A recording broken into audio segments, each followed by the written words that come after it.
अस्सलामुअलैकुम दोस्तों, ये है वो इंडियन रघु भाई जिसने कत्ल किया। फिर पुलिस ने इसको पकड़ लिया।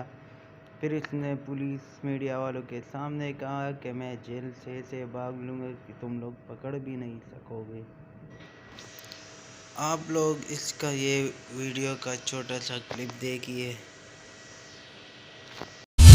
किसको देख के तुम्हें सीख मिली क्या? बड़ा वो शौक है बचपन से।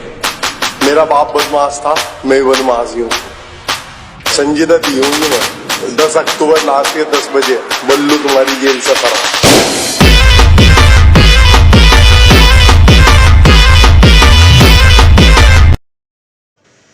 उसके बाद ये है पाकिस्तानी रघु भाई जिसने 4 लोगों का कत्ल किया। 302 केस है।